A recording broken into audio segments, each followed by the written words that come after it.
ನಮಸ್ಕಾರ. HGA ಅಕಾಡೆಮಿಗೆ ಎಲ್ಲ ಸ್ಪರ್ಧಾತ್ಮಕ ಪರೀಕ್ಷೆಗಳ ಆಕಾಂಕ್ಷಿಗಳಿಗೂ ಆತ್ಮೀಯ ಸ್ವಾಗತ. ಇವತ್ತು ನಾವು ಸ್ಪರ್ಧಾತ್ಮಕ ಪರೀಕ್ಷೆಗಳ ಒಂದು ಹಾಟ್ ಫೇವರೆಟ್ ಟಾಪಿಕ್ ಬಗ್ಗೆ ಮಾತಾಡೋಣ. ಅದೇ ಭಾರತಕ್ಕೆ ಯುರೋಪಿಯನ್ನರ ಆಗಮನ. ಸಾಮಾನ್ಯವಾಗಿ ಈ ಅಧ್ಯಾಯದಲ್ಲಿ ಸ್ವಲ್ಪ ಗೊಂದಲ ಆಗುತ್ತೆ ಅಲ್ವಾ?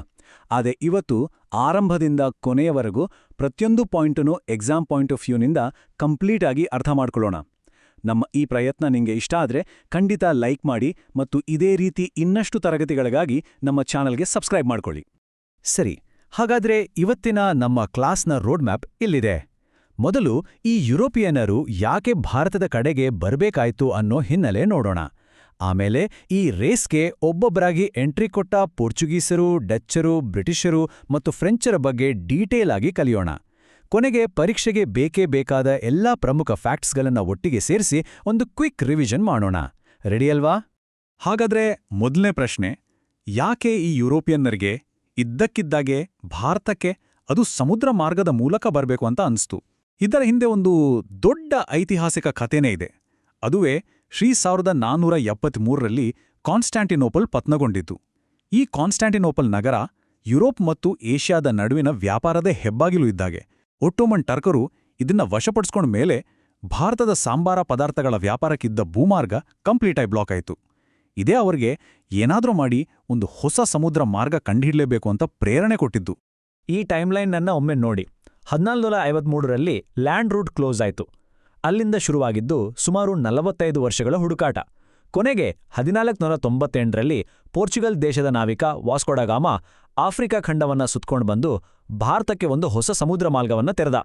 ಇದು ಕೇವಲ ಒಂದು ದಾರಿಯ ಅನ್ವೇಷಣೆ ಆಗಿರಲಿಲ್ಲ, ಇದು ಭಾರತದ ಇತಿಹಾಸದ ದಿಕ್ಕನ್ನೇ ಬದಲಾಯಿಸಿದ ಒಂದು ದೊಡ್ಡ ಟರ್ನಿಂಗ್ ಪಾಯಿಂಟ್. ಸರಿ, ಹಾಗಾದರೆ ಈ ರೇಸ್ನಲ್ಲಿ ಫಸ್ಟ್ ಲೈನ್ ಕ್ರಾಸ್ ಮಾಡಿದ್ಯಾರು? ಬೇರೆ ಯಾರೂ ಅಲ್ಲ, ಅವರೇ ಪೋರ್ಚುಗೀಸರು. ಭಾರತಕ್ಕೆ ಹೊಸ ಜಲಮಾರ್ಗ ಕಂಡುಹಿಡಿದ ಇವರ ಬಗ್ಗೆ ಪರೀಕ್ಷೆಗಳಲ್ಲಿ ಏನೆಲ್ಲ ಪ್ರಶ್ನೆಗಳನ್ನ ಕೇಳಿದ್ದಾರೆ ಅಂತ ಒಂದೊಂದಾಗಿ ನೋಡೋಣ. ಈಗ ತಾನೇ ನಾವು ಚರ್ಚೆ ಮಾಡಿದ್ವಿ ಅಲ್ವಾ, ಈ ಐತಿಹಾಸಿಕ ಸಾಧನೆ ಮಾಡಿದ ವ್ಯಕ್ತಿ ವಾಸ್ಕೋ ಡ ಗಾಮ. ನೋಡಿ, 2017ರ PC ಪರೀಕ್ಷೆಯಲ್ಲಿ ಇದೇ ಪ್ರಶ್ನೆಯನ್ನ ಎಷ್ಟು ನೇರವಾಗಿ ಕೇಳಿದ್ದಾರೆ ಅಂತ. ಈಗ ಇದೇ ವಾಸ್ಕೋ ಡ ಗಾಮ ಮೇಲೆ ಎಕ್ಸಾಮಿನರ್ಸ್ ಇನ್ನೆಷ್ಟು ರೀತಿ ಪ್ರಶ್ನೆ ಕೇಳ್ತಾರೆ ಅನ್ನೋದನ್ನ ನೋಡೋಣ. ಓಕೆ, ಈ ಸ್ಲೈಡ್ ಮೇಲೆ ಒಂದು ಸ್ಪೆಷಲ್ ಗಮನ ಇರಲಿ. ವಾಸ್ಕೋ ಡ ಗಾಮ ಯಾವ ದೇಶದವನು? ಇದು ಎಷ್ಟು ಇಂಪಾರ್ಟೆಂಟ್ ಅಂದ್ರೆ PSI 2000, PSI HK 2015 ಮತ್ತೆ PC KSRP 2018 ಹೀಗೆ ಹಲವು ಪರೀಕ್ಷೆಗಳಲ್ಲಿ ರಿಪೀಟ್ ಆಗಿದೆ. ಉತ್ತರ ಪೋರ್ಚುಗಲ್. ಅವನು ಭಾರತಕ್ಕೆ ಬಂದಿದ್ಯಾವ ವರ್ಷ? 1498. ಇದು PC KSRP 2002ರ ಪ್ರಶ್ನೆ. ಹಾಗೆಯೇ ಅವನು ಭಾರತದಲ್ಲಿ ಮೊದಲು ಕಾಲಿಟ್ಟಿದ್ದು ಎಲ್ಲಿ? ಕಲ್ಲಿಕೋಟೆಯ ಕಾಪಾಡ್ ಬೀಚ್ಗೆ. ಈ ಪಾಯಿಂಟನ್ನ ವಾರ್ಡರ್ 2015ರ ಪರೀಕ್ಷೆಯಲ್ಲಿ ಕೇಳಿದ್ರು. ನೋಡಿ, ಒಂದೇ ವ್ಯಕ್ತಿ ಆದರೆ 3 ಬೇರೆ ಬೇರೆ ಆಂಗಲಿಂದ ಪ್ರಶ್ನೆಗಳು ಬಂದಿವೆ. ಇದು ತುಂಬಾ ಬೇಸಿಕ್, ಆದರೆ ಅಷ್ಟೇ ಇಂಪಾರ್ಟೆಂಟ್ ಫ್ಯಾಕ್ಟ್. ವಾರ್ಡರ್ 2012 ಮತ್ತು ASI ಇನ್ಸ್ಟ್ರಕ್ಟರ್ 2019 ಪರೀಕ್ಷೆಗಳಲ್ಲಿ ಇದನ್ನೇ ಕೇಳಿದ್ದಾರೆ. ಭಾರತದ ಜೊತೆ ಮೊದಲು ವ್ಯಾಪಾರ ಶುರು ಮಾಡಿದ ಯುರೋಪಿಯನ್ನರು ಯಾರು ಅಂತ. ಉತ್ತರ ಡೌಟೇ ಇಲ್ಲ, ಪೋರ್ಚುಗೀಸರು. ಮೊದಲು ಬಂದಿದ್ರಿಂದ ಅವರಿಗೆ ವ್ಯಾಪಾರದಲ್ಲಿ ಒಂದು ಫಸ್ಟ್ ಮೂವರ್ ಅಡ್ವಾಂಟೇಜ್ ಸಿಕ್ಕಿತ್ತು. ಭಾರತಕ್ಕೆ ಬಂದ ಮೇಲೆ ಪೋರ್ಚುಗೀಸರು ಸುಮ್ಮನೆ ಕೂರ್ಲಿಲ್ಲ, ತಮ್ಮ ವ್ಯಾಪಾರವನ್ನ ಗಟ್ಟಿ ಮಾಡ್ಕೊಳ್ಳೋಕೆ ಶುರು ಮಾಡಿದ್ರು. ಇಲ್ಲಿ 2 ಪ್ರಮುಖ ಪರೀಕ್ಷಾ ಪ್ರಶ್ನೆಗಳಿವೆ. PSI HK 2015 ಪರೀಕ್ಷೆಯಲ್ಲಿ ಕೇಳಿದ್ರು, ಭಾರತದಲ್ಲಿ ಪೋರ್ಚುಗೀಸರು ತಮ್ಮ ಮೊದಲ ಕೋಟೆಯನ್ನ ಎಲ್ಲಿ ಕಟ್ಟಿದ್ರು ಅಂತ. ಉತ್ತರ ಕೊಚ್ಚಿನ್. ಆಮೇಲೆ ತಮ್ಮ ಆಡಳಿತ ಕೇಂದ್ರವನ್ನ ಎಲ್ಲಿ ಮಾಡಿದ್ರು? PSI KSRP ಅಂಡ್ KSISF 2017 ಪರೀಕ್ಷೆಯಲ್ಲಿ ಬಂದ ಪ್ರಶ್ನೆ ಇದು. ಭಾರತದಲ್ಲಿ ಪೋರ್ಚುಗೀಸರ ರಾಜಧಾನಿ ಯಾವುದು? ಉತ್ತರ ಗೋವಾ. ಮೊದಲು ಕೋಟೆ, ಆಮೇಲೆ ರಾಜಧಾನಿ, ಇದು ನೆನಪಿರ್ಲಿ. ಇಲ್ಲೊಂದು ಇಂಟ್ರೆಸ್ಟಿಂಗ್ ಕಥೆ ಇದೆ. ಪೋರ್ಚುಗೀಸರ ಹತ್ರ ಇದ್ದ ಬಾಂಬೆ ಬ್ರಿಟಿಷರ ಕೈಗೆ ಹೇಗೋಯ್ತು ಗೊತ್ತಾ? ಇದು ಒಂದು ವರದಕ್ಷಿಣೆಯ ಕಥೆ. ಪೋರ್ಚುಗಲ್ನ ರಾಜಕುಮಾರಿ ಕ್ಯಾಥರೀನ್ ಆಫ್ ಬ್ರಿಗಾನ್ಜಾಳನ್ನ ಇಂಗ್ಲೆಂಡ್ನ ರಾಜ 2ನೇ ಚಾರ್ಲ್ಸ್ಗೆ ಮದುವೆ ಮಾಡಿಕೊಟ್ಟಾಗ ವರದಕ್ಷಿಣೆ ರೂಪದಲ್ಲಿ ಇಡೀ ಬಾಂಬೆ ದ್ವೀಪವನ್ನೇ ಉಡುಗೊರೆಯಾಗಿ ಕೊಟ್ರು. PSI 2002 ಪರೀಕ್ಷೆಯಲ್ಲಿ ಇದೇ ಕುತೂಹಲಕಾರಿ ಘಟನೆಯ ಬಗ್ಗೆ ಪ್ರಶ್ನೆ ಕೇಳಿದ್ರು. ಪೋರ್ಚುಗೀಸರ ಬಗ್ಗೆ ಇನ್ನೂ 2 ಇಂಪಾರ್ಟೆಂಟ್ ಪಾಯಿಂಟ್ಸ್ ನೆನ್ಪಿಟ್ಕೊಳ್ಬೇಕು. PSI 2019 ಪರೀಕ್ಷೆಯಲ್ಲಿ ಕೇಳಿದ್ರು, ಭಾರತದಲ್ಲಿ ವ್ಯಾಪಾರಕ್ಕೆ ಮೊದಲ ಬಾರಿಗೆ ಜಂಟಿ ವ್ಯಾಪಾರ ಕಂಪನಿ ಅಂದ್ರೆ ಜಾಯಿಂಟ್ ಸ್ಟಾಕ್ ಕಂಪನಿ ಶುರು ಮಾಡಿದ್ಯಾರು ಅಂತ. ಉತ್ತರ ಪೋರ್ಚುಗೀಸರು. ಹಾಗೆಯೇ CPC 2007ರ ಪ್ರಶ್ನೆ ಪ್ರಕಾರ ಭಾರತದ ಮೊಟ್ಟಮೊದಲ ಪ್ರಿಂಟಿಂಗ್ ಪ್ರೆಸ್ ಅನ್ನ ಗೋವಾದಲ್ಲಿ ಸ್ಥಾಪನೆ ಮಾಡಿದ ಕೀರ್ತಿ ಕೂಡ ಪೋರ್ಚುಗೀಸರ್ಗ ಸೇರುತ್ತೆ. ಸರಿ, ಪೋರ್ಚುಗೀಸರು ಆರಾಮಾಗಿ ವ್ಯಾಪಾರ ಮಾಡಕ್ಕೆ ಆಗ್ಲಿಲ್ಲ. ಅವರ ಯಶಸ್ಸನ್ನ ನೋಡಿ ಯುರೋಪಿಯನ್ ಬೇರೆ ಪವರ್ಸ್ ಅಂದ್ರೆ ಡಚ್ಚರು ಮತ್ತೆ ಬ್ರಿಟಿಷರು ಭಾರತದ ಕಡೆಗೆ ಬರ್ಲಿಕ್ಕೆ ಶುರು ಮಾಡಿದ್ರು. ಈಗ ನಾವು ಈ ಇಬ್ಬರು ಪ್ರಬಲ ಸ್ಪರ್ಧಿಗಳ ಬಗ್ಗೆ ಕಲಿಯೋಣ. ಇಲ್ಲಿ ತುಂಬಾ ಜನ ಕನ್ಫ್ಯೂಸ್ ಮಾಡ್ಕೊಳ್ಳೋ ಒಂದು ಪಾಯಿಂಟ್ ಇದೆ. ಯಾವ ಕಂಪನಿ ಮೊದಲು ಸ್ಥಾಪನೆ ಆಯಿತು? ಗಮನ ಇಟ್ಟು ಕೇಳಿ. ಬ್ರಿಟಿಷ್ ಈಸ್ಟ್ ಇಂಡಿಯಾ ಕಂಪನಿ 1600ರಲ್ಲಿ ಸ್ಥಾಪನೆ ಆಯಿತು. ಈ ವರ್ಷವನ್ನ ವನಪಾಲಕ 2010 ಪರೀಕ್ಷೆಯಲ್ಲಿ ಕೇಳಿದ್ರು. ಅದಾದ 2 ವರ್ಷಕ್ಕೆ ಅಂದ್ರೆ 1602ರಲ್ಲಿ ನೆದರ್ಲ್ಯಾಂಡ್ಸ್ನಲ್ಲಿ Dutch United East India company ಸ್ಥಾಪನೆ ಆಯಿತು. ಇದರ ಬಗ್ಗೆ CPC-HK 2015 ಪರೀಕ್ಷೆಯಲ್ಲಿ ಪ್ರಶ್ನೆ ಬಂದಿತ್ತು. ಈಗ ಮೊದಲ ಕಾರ್ಖಾನೆಗಳ ಬಗ್ಗೆ ನೋಡೋಣ. ಇದು ಎಕ್ಸಾಮ್ಸ್ನಲ್ಲಿ ಪದೇ ಪದೇ ಬರೋ ಟಾಪಿಕ್. ಡಚ್ಚರು ತಮ್ಮ ಮೊದಲ ಕಾರ್ಖಾನೆಯನ್ನ 1605ರಲ್ಲಿ ಮಚಿಲಿಪಟ್ಟಣದಲ್ಲಿ ಸ್ಥಾಪಿಸಿದ್ರು.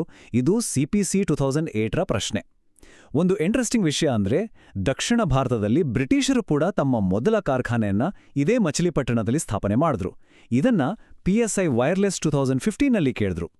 ಆದರೆ ಭಾರತದಲ್ಲಿ ಬ್ರಿಟಿಷರ ಮೊದಲ ಪ್ರೆಸಿಡೆನ್ಸಿ ಪಶ್ಚಿಮ ಕರಾವಳಿಯ ಸೂರತ್ನಲ್ಲಿ ಸ್ಥಾಪನೆ ಆಯಿತು.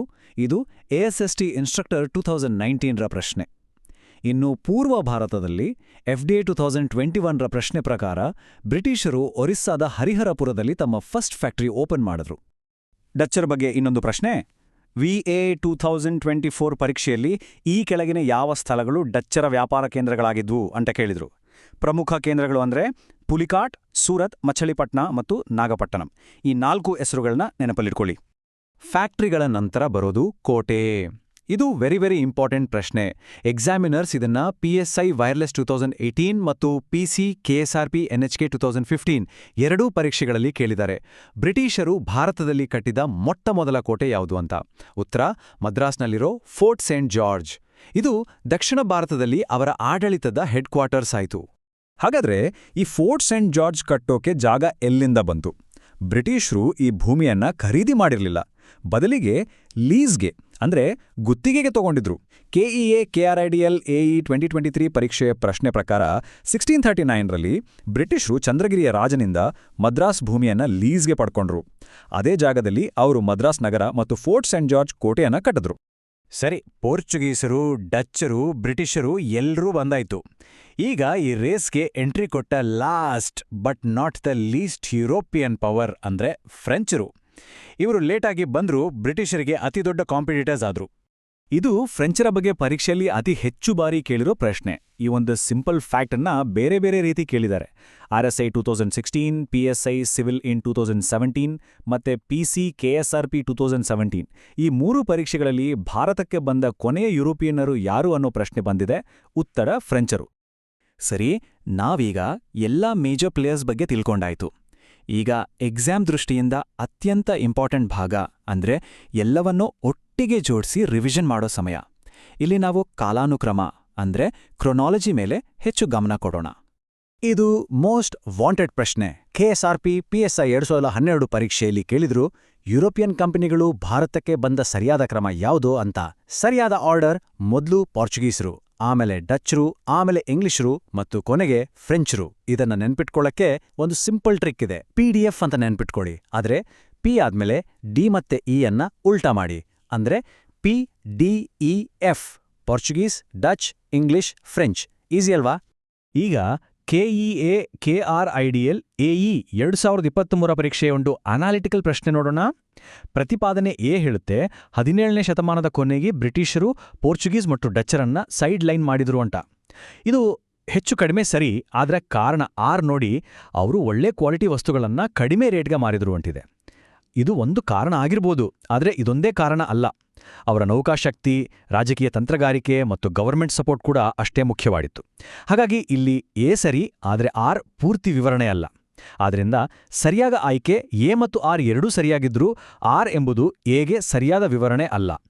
ಬಂದಿದ್ದು ಒಂದು ಕ್ರಮ ಆದ್ರೆ ಇಲ್ಲಿಂದ ಹೋದದ್ದು ಇನ್ನೊಂದು ಕ್ರಮ. ಇದು ತುಂಬಾ ಟ್ರಿಕ್ಕಿ ಕ್ವೆಶ್ಚನ್. KPTCL JRAST 2022 ಪರೀಕ್ಷೆಯಲ್ಲಿ ಭಾರತವನ್ನು ತೊರೆದ ಯುರೋಪಿಯನ್ನರ ಸರಿಯಾದ ಕ್ರಮ ಯಾವುದು ಅಂತ ಕೇಳಿದ್ರು. ಸಾಮಾನ್ಯವಾಗಿ ಮೊದಲು ಬಂದವರು ಮೊದಲೇ ಹೋಗ್ತಾರೆ ಅಂತ ಅಂದ್ಕೊಳ್ತೀವಿ, ಆದರೆ ಅದು ತಪ್ಪು. ಭಾರತಕ್ಕೆ ಮೊದಲು ಬಂದ ಪೋರ್ಚುಗೀಸರು 1961ರಲ್ಲಿ ಗೋವಾದಿಂದ ಹೋಗೋ ಮೂಲಕ ಎಲ್ಲರಿಗಿಂತ ಕೊನೆಗೆ ಹೋದ್ರು. ಸರಿಯಾದ ಕ್ರಮ ಡಚ್ಚರು, ಬ್ರಿಟಿಷರು 1947, ಫ್ರೆಂಚರು 1954 ಮತ್ತು ಕೊನೆಯದಾಗಿ ಪೋರ್ಚುಗೀಸರು 1961. ಸರಿ, ನಮ್ಮ ಚರ್ಚೆ ಕೊನೆಯ ಹಂತಕ್ಕೆ ಬಂದಿದ್ದೇವೆ. ಬನ್ನಿ ಒಂದು ಫೈನಲ್ ರೌಂಡ್ ರ್ಯಾಪಿಡ್ ರಿವಿಷನ್ ಮಾಡಿಬಿಡೋಣ. ಮೊದಲು ಬಂದು ಕೊನೆಗೆ ಹೋದವರು ಯಾರು? ಪೋರ್ಚುಗೀಸರು. ಬ್ರಿಟಿಷರ ಮೊದಲ ಕೋಟೆ ಮದ್ರಾಸ್ನಲ್ಲಿರೋ ಫೋರ್ಟ್ ಸೇಂಟ್ ಜಾರ್ಜ್.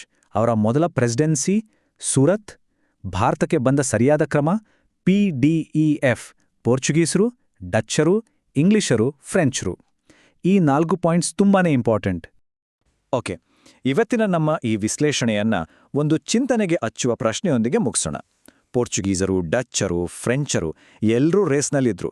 ಆದರೆ ಬ್ರಿಟಿಷರು ಮಾತ್ರ ಇಡೀ ಭಾರತವನ್ನು ತಮ್ಮ ಕಂಟ್ರೋಲ್ಗೆ ತಗೊಳ್ಳೋಕ್ಕೆ ಹೇಗೆ ಸಕ್ಸಸ್ ಆದ್ರು? ಇದರ ಬಗ್ಗೆ ಯೋಚಿಸಿ. ಮುಂದಿನ ತರಗತಿಗಳಲ್ಲಿ ನಾವು ಈ ವಿಷಯವನ್ನು ಇನ್ನಷ್ಟು ಆಳವಾಗಿ ಚರ್ಚೆ ಮಾಡೋಣ. HJ ಅಕಾಡೆಮಿಯ ಈ ತರಗತಿಯಲ್ಲಿ ಭಾಗವಹಿಸಿದ್ದಕ್ಕೆ ಎಲ್ಲರಿಗೂ ಧನ್ಯವಾದಗಳು. ಮುಂದಿನ ಮಾಸ್ಟರ್ ಕ್ಲಾಸ್ಗಾಗಿ ನಮ್ಮ ಚಾನೆಲ್ಗೆ ಸಬ್ಸ್ಕ್ರೈಬ್ ಮಾಡ್ಕೊಳ್ಳಿ. ನಮಸ್ಕಾರ.